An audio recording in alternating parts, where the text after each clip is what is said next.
Baptist Church. This is Brenda Evans. I'm here with the praise team, and we're going to get started with some music this morning. Our first song is a great one, More Love, More Power.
Larry.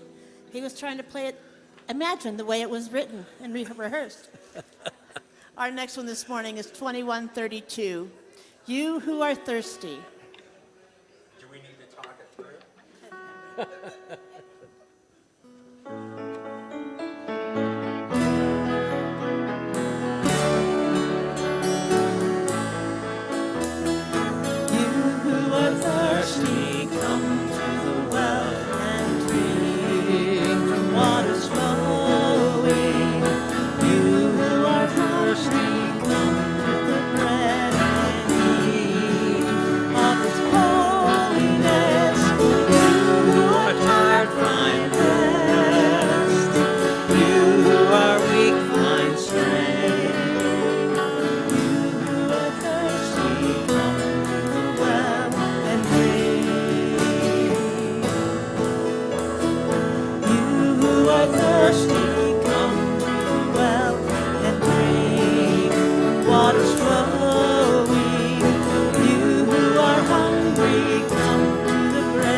Redeeming ourselves as we go this morning.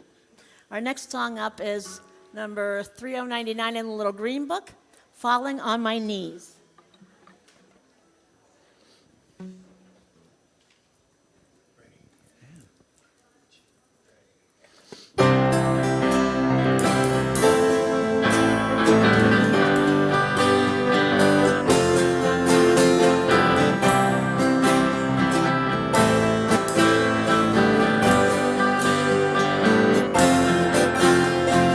Hungry I come to you for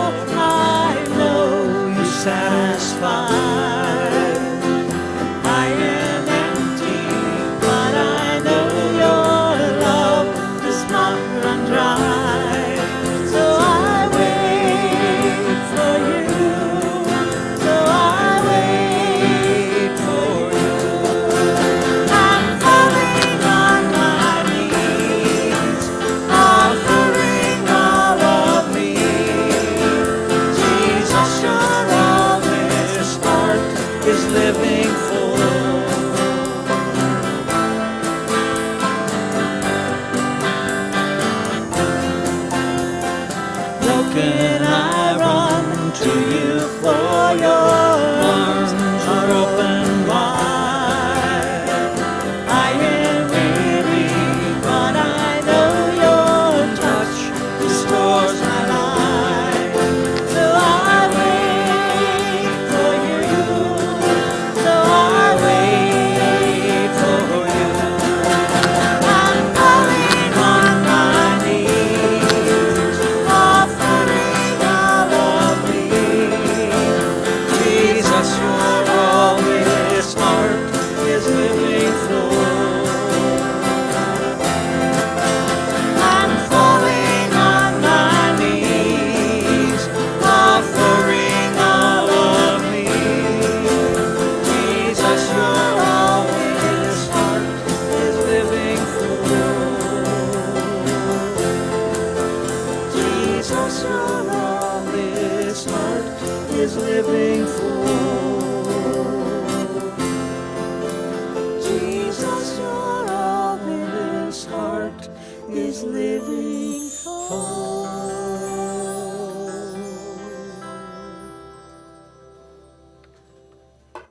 Well, good morning, everybody. Welcome to worship.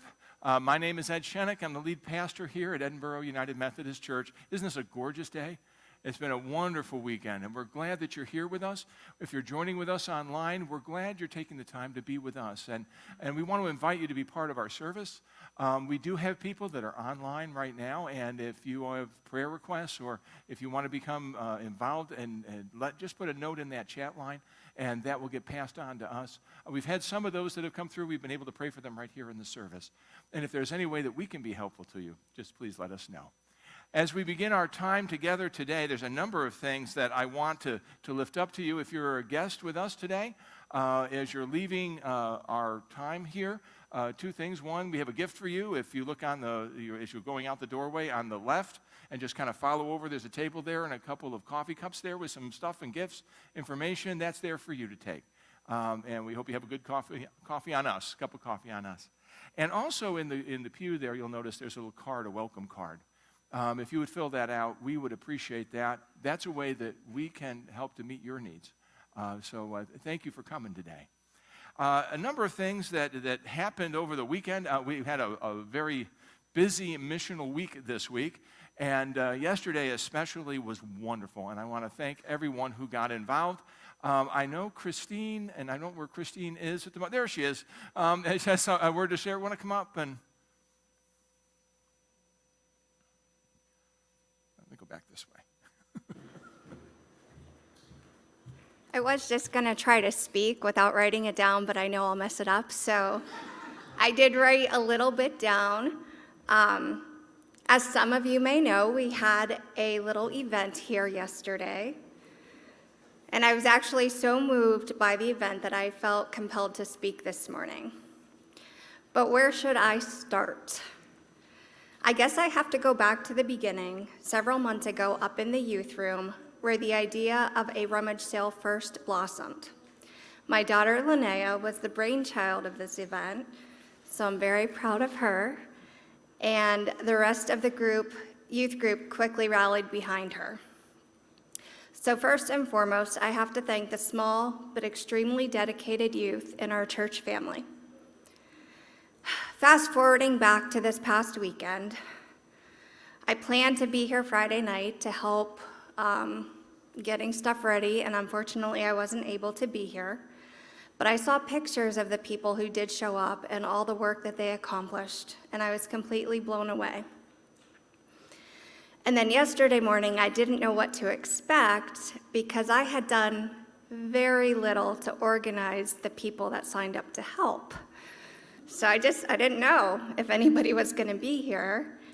And I pulled into the parking lot about 6:15 a.m., and within a couple minutes, there were 4 more cars here, people getting out, people that showed up to help. And as we were moving things out, every time I looked up, there was a new face, somebody else that had come to show up to help. And again, I was completely blown away. So I wish that I could thank each and every individual who helped with the rummage sale, but then Pastor Ed wouldn't be able to start worship until noon. So instead, I would like to just say a huge thank you to the wider Edinboro community, all of the people who donated items to us, to the people who spent numerous hours and countless drops of sweat moving things into the building, up the stairs, down the stairs, and out of the building again, all the way down to the person who spent a quarter to buy a single book yesterday, and everybody in between. On behalf of the elder family and myself, I'd like to thank you all from the bottom of my heart, and we are so grateful to be able to carry on Bree's legacy. Thank you.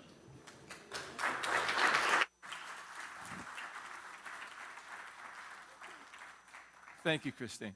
Actually, I think they raised over $2,000 for that, which is a wonderful thing, so thank you.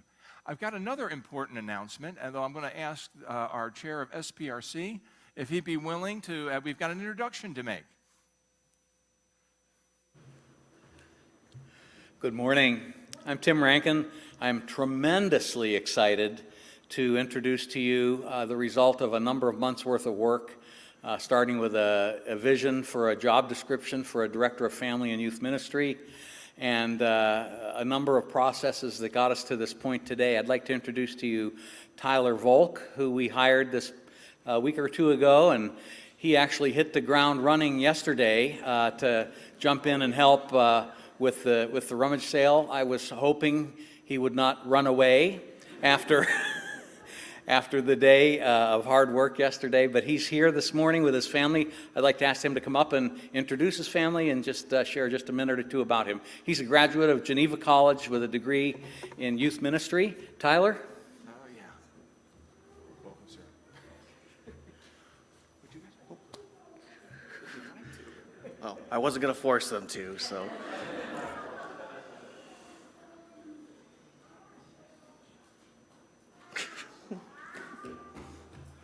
You can stand by me. I'm Tyler. This guy here's Grayson. My wife Sarah, and we have Henry. We also have another baby, Oliver. He is in heaven.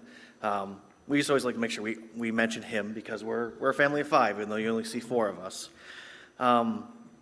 We spent the last year from my home church dealing with disaffiliation and trying to do youth ministry, and none of it working. As no matter how hard you try, sometimes the Lord just doesn't provide what you feel He should be providing. And I was convinced that I wasn't going to be doing youth ministry this year, and that God was just going to shut that door in my life. And then this opportunity came, and I'm very, very thankful to you, the congregation, Pastor and Tim, and the team who hired me. Thankful to my wife, who's willing to deal with more youth ministry.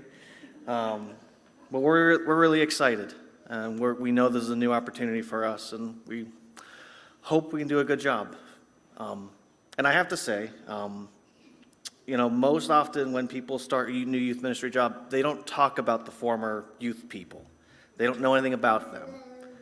I can't do that. I feel Bree will always be a part of this ministry, no matter what we're doing, no matter who is in charge. I think she'll always be a part of this, and I want to make sure that she's a part of this. In the perfect world, we both be the youth directors. So hope we can do her proud and just, flood this church with more people. So. You introduce your family. Yeah, I said who they were.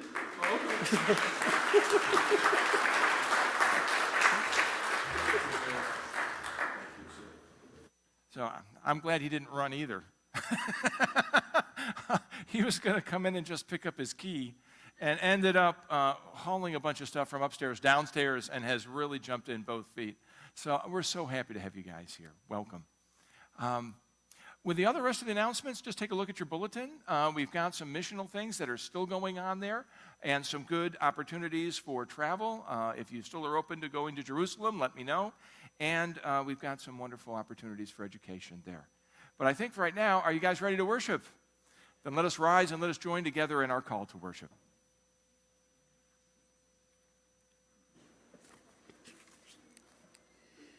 Please join me in the call to worship.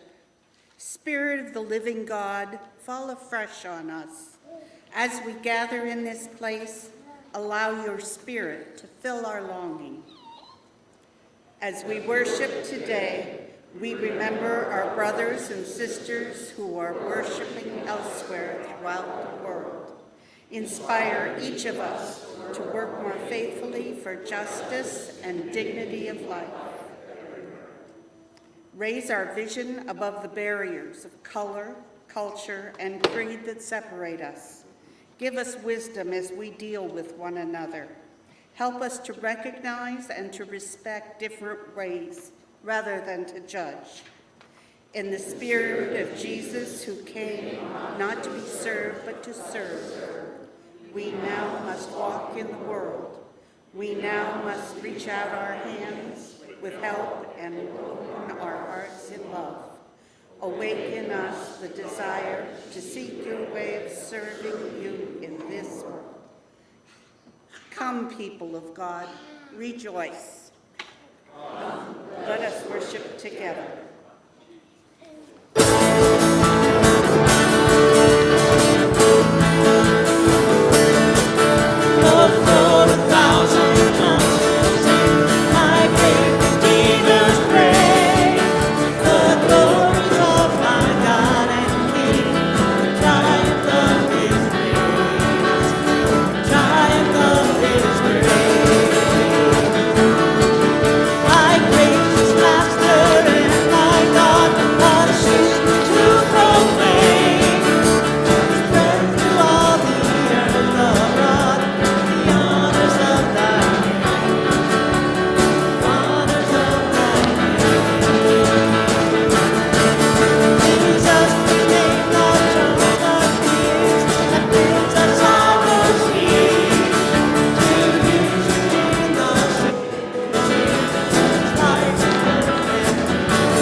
All God's children said,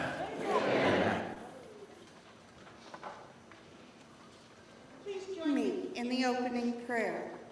God, with great gentleness and care, you call us to be your people and to do your work.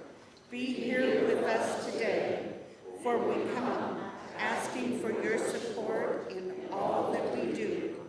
We need your love, transforming our lives in hope. Be with us, we pray. Amen. Now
John 4, verses 1 through 15.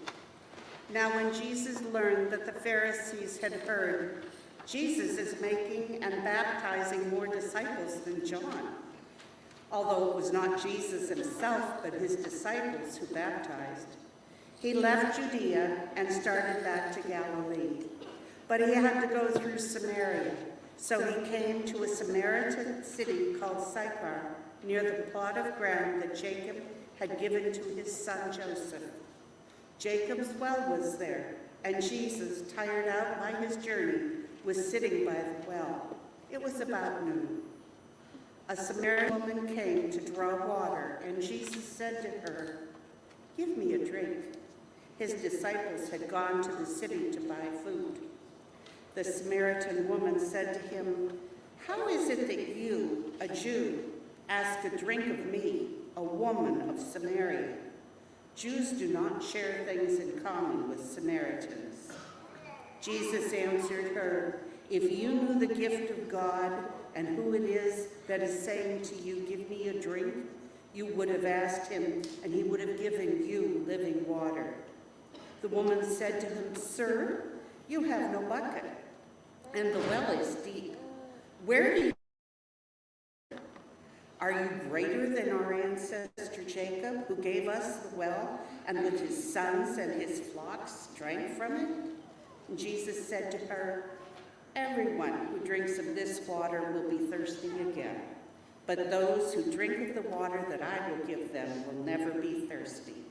The water that I will give will become in them a spring of water gushing up to eternal life."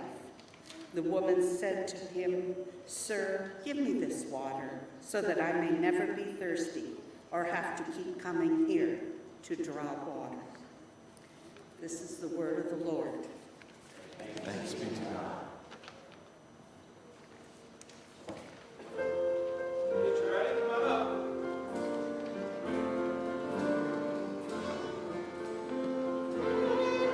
It's where children belong, welcome as part of the worshiping throng. Honor God's word read in cup, prayer, and song. This is where children belong. Well, it's good to see everybody. You guys all getting ready to go back to school? Yeah? You looking forward to going back to school? Yeah, no, yeah, we're kind of mixed on that. I kind of figured that would be. But it's good to have all you guys here. Now, some of you guys were here yesterday, and there was all kinds of people here. And we were doing all kinds of stuff. It was very busy over the last week.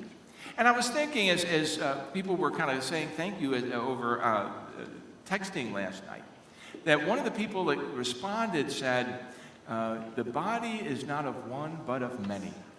And that person was quoting the Apostle Paul. And what do you think he was talking about?